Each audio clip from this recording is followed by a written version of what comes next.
నమస్తే, welcome to focus. రైతు సంఘాల డిమాండ్లేంటి? కేంద్రం ఇచ్చిన హామీలేంటి? ఏకాభిప్రాయం కుదరకపోవడానికి కారణమేంటి? ఎన్నికలకు ముందు ఆందోళన వెనుక ఆంతర్యం ఏంటి? రైతుల్ని విపక్షాలు రెచ్చగొడుతున్నాయా? ఢిల్లీ సరిహద్దుల్లో అసలేం జరుగుతోంది? ఢిల్లీ రైతుల ఆందోళన అలజడి రేపుతోంది. అన్నదాతలు పోలీసుల మధ్య వార్లో ఓ రైతు ప్రాణాలు కోల్పోయాడు. పోలీసుల చర్యలతోనే రైతు మరణించాడని ఏఐకేఎస్ రైతు సంఘం ఆరోపించింది. దీన్ని ఖండించిన పోలీసులు పోస్ట్ మార్టం తర్వాతే అసలు విషయం తెలుస్తుంది అన్నారు. అసలు ఢిల్లీ సరిహద్దుల్లో ఏం జరుగుతోంది?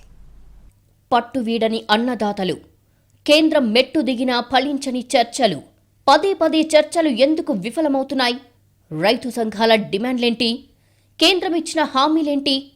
ఏ అంశాల్లో ఏకాభిప్రాయం కుదరడం లేదు? రైతు నేతలు పాత డిమాండ్లనే మళ్లీ వినిపిస్తున్నారా?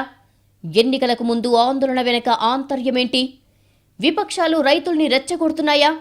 రైతుల ముసుగులో కొందరు దాడులకు తెగబడుతున్నారా? ఢిల్లీ సరిహద్దుల్లో అసలేం జరుగుతోంది? 2 రోజుల విరామం అనంతరం బుధవారం తిరిగి ప్రారంభమైన రైతుల ఢిల్లీ చెలో ఆందోళనలు తీవ్ర ఉద్రిక్తంగా మారాయి. పంటలకు కనీస మద్దతు ధర కల్పించాలి అన్న డిమాండ్తో ఢిల్లీలోకి ప్రవేశించాలి అనుకున్న అన్నదాతలను పోలీసులు మరోసారి అడ్డుకున్నారు. యూపీ, హర్యానా, పంజాబ్ నుంచి 14,000 మందికి పైగా రైతులు పంజాబ్, హర్యానా సరిహద్దు ప్రాంతం శంభూ దగ్గరికి చేరుకున్నారు. 1,200కు పైగా ట్రాక్టర్లతో వచ్చిన వీరంతా ఢిల్లీలోకి ప్రవేశించేందుకు ప్రయత్నించారు. దీంతో పోలీసులు అడ్డుకోవడంతో ఉద్రిక్తతకు దారితీసింది. పోలీసులు రబ్బర్ బుల్లెట్లను పేల్చారు, సౌండ్ కెనాన్లు, టియర్ గ్యాస్ను ప్రయోగించారు. ఇందుకోసం ఓ డ్రోన్ను కూడా వినియోగించారు. టియర్ గ్యాస్ నుంచి రక్షించుకోవడానికి ప్రత్యేక మాస్కులు, భారీ శబ్దాలతో వినికిడి శక్తి కోల్పోకుండా ఉండేందుకు రైతులు ఇయర్ బడ్స్ ధరించి వచ్చారు. అయినా రబ్బర్ బుల్లెట్లు తగిలి ఓ రైతు ప్రాణాలు కోల్పోయాడు. మృతుడిని పంజాబ్లోని భటిండా జిల్లాకు చెందిన శుభకరణ్ సింగ్గా గుర్తించారు. 160 మందికి పైగా అన్నదాతలు గాయపడ్డారని రైతు సంఘం నేతలు చెబుతున్నారు. పోలీసుల చర్యలతోనే రైతు మరణించాడని ఏఐకేఎస్ రైతు సంఘం ఆరోపించింది. దీన్ని పోలీసులు ఖండించారు. మరోవైపు శుభకరణ్ సింగ్ తలకు బుల్లెట్ గాయం తగిలిందని పాటియాలా ఆస్పత్రి వైద్యుడు తెలిపాడు. పోస్టుమార్టం నివేదిక తర్వాత పూర్తి వివరాలు తెలుస్తాయి. రైతు మరణంతో ఢిల్లీ మార్చ్ను 2 రోజుల పాటు నిలిపివేస్తున్నట్లు ఏఐకేఎస్ ప్రకటించింది. బైఠాయింపు నిరసన మాత్రం కొనసాగుతుందని స్పష్టం చేసింది. ఆందోళన చేస్తున్న రైతులను కేంద్రం మరోసారి చర్చలకు పిలిచింది. ఆందోళనలు ప్రారంభమవడానికి ముందే కేంద్ర వ్యవసాయ శాఖ మంత్రి అర్జున్ ముండా స్పందించారు. రైతుల డిమాండ్లపై మరోసారి చర్చించేందుకు కేంద్రం సిద్ధంగా ఉందని రైతు సంఘం నాయకులను ఆహ్వానిస్తున్నామన్నారు.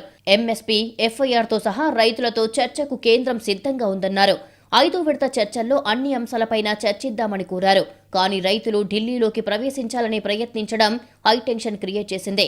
ఇప్పటికే 4 సార్లు చర్చలు జరిగినప్పటికీ సమస్యకు పరిష్కారం దొరకలేదు. చివరిసారి ఈ నెల 18 రాత్రి జరిగిన చర్చల్లో మొక్కజొన్న, పప్పు ధాన్యాలు, పత్తి పంటలకు 5 ఏళ్ల పాటు ఎంఎస్పీ కల్పించేందుకు సిద్ధంగా ఉన్నామని కేంద్రం ప్రతిపాదనలు చేసింది. ఈ ప్రతిపాదనలను రైతు సంఘాలు తిరస్కరించాయి. అన్ని పంటలకు ఎంఎస్పీ ఇవ్వాల్సిందేనని డిమాండ్ చేశాయి. అంతేకాదు, చర్చల్లో అంశాలకు మంత్రులు మీడియాకు చెబుతున్న మాటలకు తేడాలున్నాయన్నారు రైతు నేతలు. కానీ ఇదంతా వాస్తవం కాదని కేంద్రం కొట్టిపారేసింది. కనీస మద్దతు ధరపై కేంద్రం ప్రతిపాదనలను తిరస్కరించిన రైతులు మరోసారి ఢిల్లీ చలో కార్యక్రమానికి భారీ సన్నాహాలు చేశారు. ఎలాగైనా ఢిల్లీలోకి ప్రవేశించేందుకు జేసీబీలు, హైడ్రాలిక్ క్రేన్లతో అనేక మంది రైతులు ఇప్పటికే సరిహద్దు ప్రాంతానికి చేరుకున్నారు.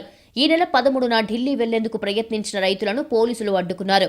ఆ సమయంలో పోలీసులు చాలాసార్లు టియర్ గ్యాస్ను ప్రయోగించారు. దీంతో రైతులు ముందుకు సాగలేకపోయారు. అప్పట్నుంచే సరిహద్దుల్లోనే ఉండిపోయారు. ఇప్పుడు ఎలాగైనా ఢిల్లీలోకి ప్రవేశించేందుకు విఫలయత్నం చేశారు. ఈసారి చాలా బ్లాండ్గా శంభూ బోర్డర్కు వచ్చారు రైతులు. పోలీసులు ప్రయోగించే రబ్బర్ బుల్లెట్లు బారిన పడకుండా ఉండేందుకు బుల్లెట్ ప్రూఫ్ జాకెట్లను తెప్పించుకున్నారు. బాష్పవాయువు గోళాల నుంచి రక్షణ కల్పించేందుకు ముఖాలకు అడ్వాన్స్డ్ మాస్కులు, హెల్మెట్లతో పాటు ఇనుప షీల్డులతో సన్నద్ధమయ్యారు. డ్రోన్లను కూల్చేందుకు పతంగులను సిద్ధం చేశారు. టియర్ గ్యాస్ వ్యాపించకుండా అడ్డుకునేందుకు ఉప్పు ప్యాకెట్లను, గోనె సంచులు కూడా రెడీ చేసుకున్నారు రైతులు. కాంక్రీట్ బ్లాక్లు, బారికేడ్లు, ఇనుప కంచెలు తొలగించేందుకు జేసీబీలను రెడీ చేసుకున్నారు. ఇప్పటికే కేంద్ర ప్రభుత్వం చేసిన ప్రతిపాదనలను తిరస్కరించిన రైతు నేతలు కనీస మద్దతు ధరపై చట్టం తీసుకురావాలని డెడ్ లైన్ విధించారు. నిర్ణయం తీసుకోవాల్సింది కేంద్రమేనని చెప్పారు. తమ వైపు నుంచి అన్ని ప్రయత్నాలు చేశామని, ప్రతి అంశం చర్చించామన్నారు.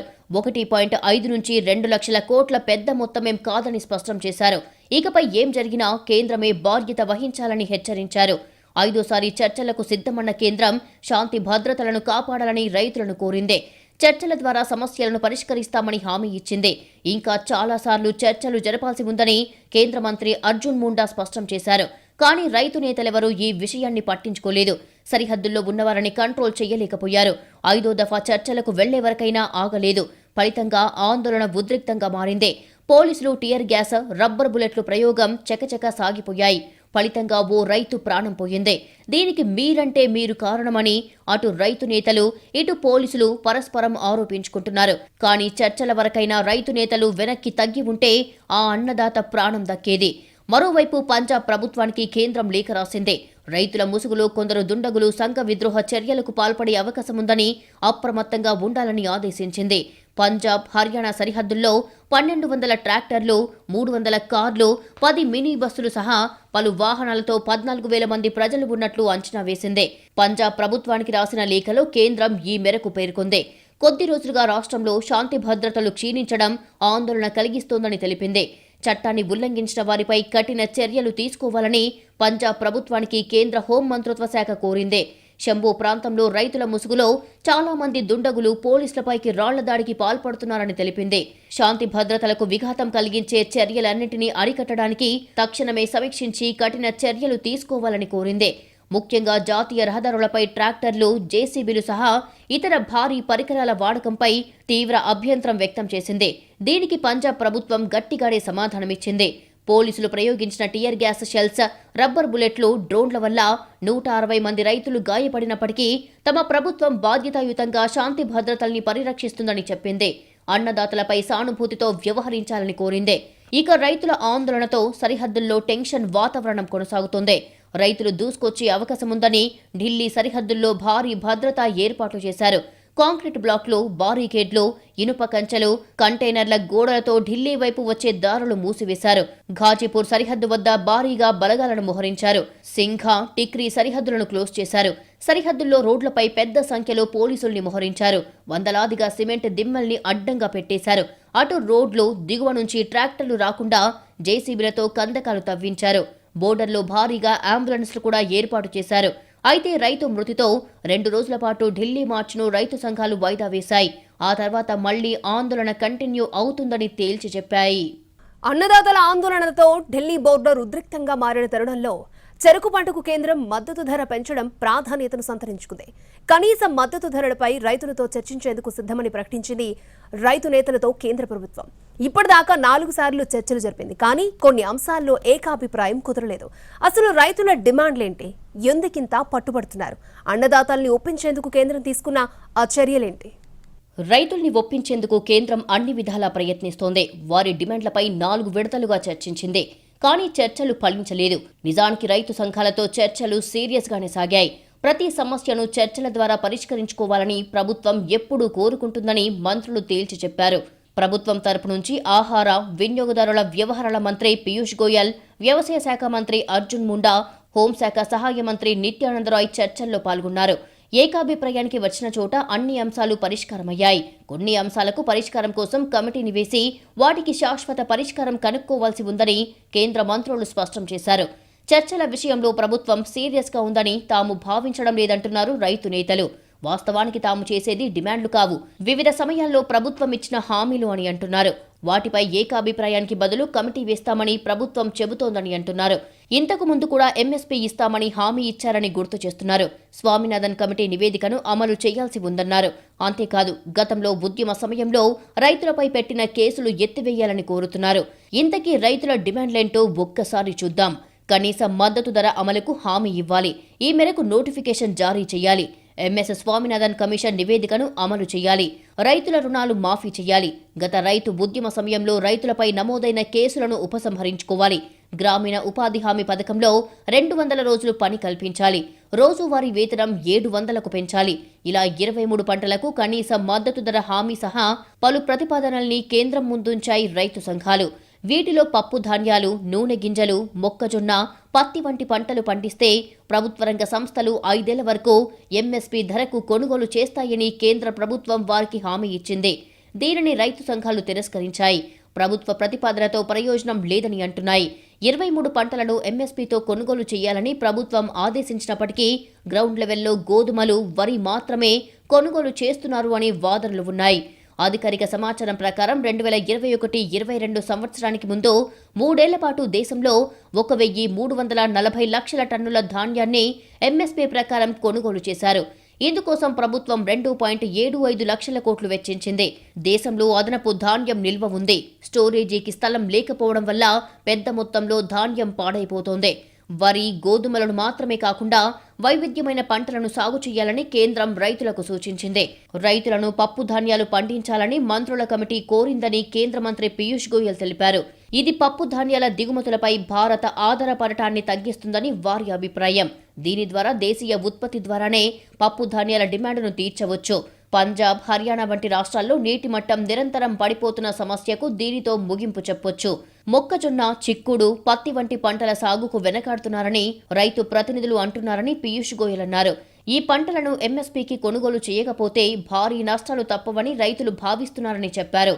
రైతులు మొక్కజొన్న లేదా పప్పు ధాన్యాలు పండిస్తే national cooperative marketing federation of India, national agricultural cooperative marketing ఫెడరేషన్లు సాయం చేస్తాయని, 5 ఏళ్లు ఒప్పందం కుదుర్చుకుంటాయని మంత్రుల కమిటీ రైతులకు ప్రతిపాదించింది. దీని కింద ఈ పంటలను ఎంఎస్పీకి కొనుగోలు చేస్తుంది. కొనుగోలుపై ఎటువంటి పరిమితి ఉండదు. ఇక పత్తి కొనుగోలు కోసం cotton corporation of India limited రైతులతో ఇదే ఒప్పందం కుదుర్చుకోనుంది.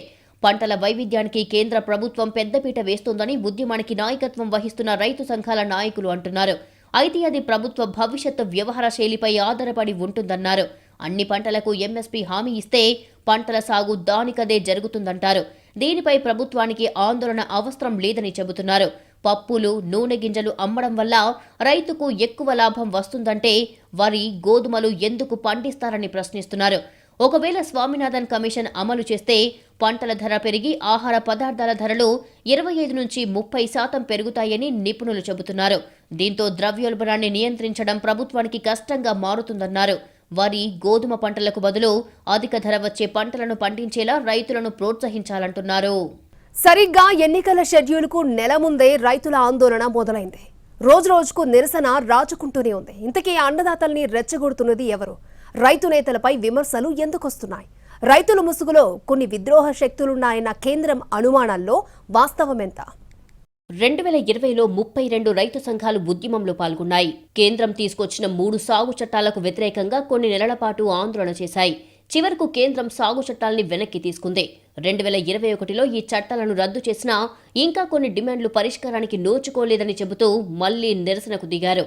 ఇప్పుడు 50 రైతు సంఘాలు ఆందోళనకు మద్దతిస్తున్నాయి. ప్రస్తుతం వీరు చేస్తున్న డిమాండ్లలో చాలా వరకు పాతవే ఉన్నాయి. వీటిలో కొన్నిటికి అప్పట్లో కేంద్రం హామీలు కూడా ఇచ్చింది. ఈ హామీలలో చాలా వరకు నెరవేర్చలేదనేది రైతు సంఘాల వెర్షన్. సరిగ్గా సార్వత్రిక ఎన్నికల నోటిఫికేషన్కు ముందు ఢిల్లీ సరిహద్దుల్లో రైతు సంఘాలు ఆందోళనకు దిగడం చర్చనీయాంశమయ్యింది. ఇన్నాళ్లు సైలెంట్గా ఉండి ఇప్పుడే ఎందుకు ఆందోళన చేస్తున్నారు అన్న చర్చ నడుస్తోంది. విపక్షాలు కావాలని రైతుల్ని రెచ్చగొడుతున్నాయని బీజేపీ శ్రేణులు అంటున్నాయి. పదే పదే చర్చలు విఫలమవడం కూడా ఈ విమర్శలకు బలం చేకూరుస్తోంది. కేంద్రం సానుకూలంగా స్పందిస్తున్నా రైతు నేతలు ఏదో ఉద్దేశంతోనే ఆందోళన కొనసాగిస్తున్నారు అన్న వాదనలు వినిపిస్తున్నాయి. అన్నదాతల ఆందోళనకు ముందే శంభు బోర్డర్ దగ్గర రైతుల పేరుతో ఖలిస్తానీలు తిష్టవేశారు అని ఆరోపణలు ఉన్నాయి. 12న మంత్రులతో చర్చలు విఫలం కావడానికి ఇదో కారణమనే వాళ్లు కూడా ఉన్నారు. ఇక్కడ విషయం సమస్యకు పరిష్కారం కాదు, ప్రధాని నరేంద్ర మోడీ ప్రతిష్టను దిగజార్చడమే అంటోంది బీజేపీ క్యాడర్. అందుకే చర్చల ఫలితాలతోనే నిమిత్తం లేకుండానే చలో ఢిల్లీ అంటూ ఆందోళనకు దిగారని విమర్శిస్తోంది. 2020-21లో ఏ నినాదాలతో ఆందోళనకు దిగారో మళ్లీ అదే పాతపాట వినిపిస్తున్నారంటున్నారు. వాస్తవానికి ఎప్పుడూ లేనంతగా ఇప్పుడు ఢిల్లీ ఆందోళనపై విమర్శలు వస్తున్నాయి. 2020లో అన్నదాతల ఉద్యమానికి దేశమంతా స్పందించింది. కానీ ప్రస్తుతం అలా కనిపించడం లేదు. అసలైన రైతులు పొలాల్లో కష్టపడుతుంటే వీళ్లు మాత్రం ఖరీదైన లగ్జరీ కార్లలో ఢిల్లీకి చేరుకుంటున్నారని సోషల్ మీడియా యూజర్లు పేర్కొంటున్నారు. దీనికి సంబంధించిన వీడియోలు వైరల్ చేస్తున్నారు. రైతుల డిమాండ్లు ఆమోదయోగ్యంగా లేవని, వారిని విపక్షాలు రెచ్చగొడుతున్నాయని కొందరు కామెంట్లు చేస్తున్నారు. రైతులకు నెలకు 10,000 పింఛన్, పంటల బీమా ప్రభుత్వమే చెల్లించాలి. డబ్ల్యూటీఓ నుంచి భారత్ బయటికి రావాలి. గిరిజనుల హక్కులను పరిరక్షించాలని రైతు సంఘాలు అంటున్నాయని గుర్తు చేస్తున్నారు. అసలు పంజాబ్, హర్యానా గిరిజనుల జనాభా ఎంత అని నిలదీస్తున్నారు. పంజాబ్, హర్యానాల్లో ఎస్టీలు ఎక్కువగా లేరని, ఈ నిరసన వెనుక విదేశీ హస్తం ఉందని ఆరోపిస్తున్నారు. ఈ డిమాండ్లను రైతులు తయారు చేశారా లేక విపక్షాలు తయారు చేశాయా అని రైటిస్టులు ప్రశ్నిస్తున్నారు. సమస్యల పరిష్కారానికి సిద్ధంగా ఉన్నామని కేంద్రం చెబుతున్నా పట్టించుకోవడం లేదంటున్నారు. పోలీసుల నుంచి తప్పించుకునేందుకు పలువురు రైతులు ట్రాక్టర్లకు ప్రత్యేక ఏర్పాట్లు చేసుకున్నారు. మరికొందరు ఖరీదైన ట్రాక్టర్లను తీసుకుని వచ్చారు. రైతులమని చెప్పుకుంటూ లగ్జరీ కార్లలో దేశ రాజధానికి పయనమైన వీడియోలు సోషల్ మీడియాలో చక్కర్లు కొట్టాయి. నిజమైన రైతు ఒక్కరోజు పొలం విడిచి బయటికి రావాలంటేనే ఆలోచిస్తాడు. వీళ్లు రోజుల తరబడి ఢిల్లీ సరిహద్దుల్లో ఇలా ఉంటున్నారు అన్న సందేహాలు వ్యక్తమవుతున్నాయి. మళ్లీ అవి పాత పాచికలతో ఎన్నికల వేళ విపక్షాలు ప్రయత్నాలు మొదలుపెట్టాయని బీజేపీ వర్గాలంటున్నాయి. గతంలో జరిగిన సీఏఏ వ్యతిరేక నిరసనలు, రైతాంగ చట్టాలకు వ్యతిరేకంగా రైతుల ఆందోళనలే ఎందుకు సాక్ష్యమంటున్నాయి. నిజాన్ని కప్పిపెట్టి అబద్ధాలు ప్రచారం చేయడం ద్వారా ప్రజలను తప్పుదోవ పట్టించి రెచ్చగొట్టడం ప్రతిపక్ష పార్టీలకు నిత్యకృత్యంగా మారిందంటున్నాయి. దేశ వ్యతిరేక గురుపత్వంత సింగ్ పన్ను వంటి ఖలిస్తానులు ఇచ్చే నిధులతోనే వీరి కార్యక్రమాలు జరుగుతుంటాయని ఆరోపిస్తున్నాయి. గతంలో సుదీర్ఘకాలం కొనసాగిన రైతు ఉద్యమం హఠాత్తుగా ఏమీ ఆగిపోలేదని పరిస్థితుల్ని గమనిస్తున్న వారు చెబుతున్నారు. ఆ సమయంలో ప్రభుత్వం కొన్ని హామీలు ఇచ్చింది. ఇప్పుడు ఆ హామీలను నెరవేర్చాలని రైతు నేతలు ఒత్తిడి తెస్తున్నారు. మరో 2 నెలల్లో పార్లమెంటు ఎన్నికలు జరగనున్నాయి. హామీలు అమలు చేయాలని ప్రభుత్వంపై ఒత్తిడి తెచ్చేందుకు ఇదే సరైన సమయమని వారు భావిస్తున్నారు. ఒక రకంగా దీనిని వ్యూహాత్మక చర్యగా భావించవచ్చని వ్యవసాయ రంగ నిపుణులు అభిప్రాయపడుతున్నారు. మరోవైపు రైతు ఉద్యమం వెనుక కొన్ని రాజకీయ పార్టీలు కూడా ఉన్నాయని కేంద్రం అనుమానిస్తోంది. ఉద్దేశపూర్వకంగానే ఎన్నికల సమయంలో ఆందోళనకు పిలుపునిచ్చారని భావిస్తోంది. 4 దఫాల చర్చలు సఫలం కాకపోవడానికి ఇదే కారణమనుకుంటోంది. ఓ మెట్టు దిగినా రైతు నేతలు ఎందుకు పట్టు వీడటం లేదని ఆలోచిస్తోంది. ఎవరి మాటలెలా ఉన్నా ఎన్నికల ముందు తెగేదాకా లాగడం మంచిది కాదు. అటు రైతు నేతలు, ఇటు కేంద్ర మంత్రులు మెట్టు దిగాలి. ఇంతకు ముందు హామీల్లో అమలు చేసినవేంటి, చేయాల్సినవేంటి, ఏకాభిప్రాయం కుదరని అంశాలపై కమిటీ ఎందుకో కేంద్రం స్పష్టంగా వారికి చెప్పాలి. అప్పుడే చర్చలు సఫలమవుతాయి, ఆందోళన ఆగుతుంది.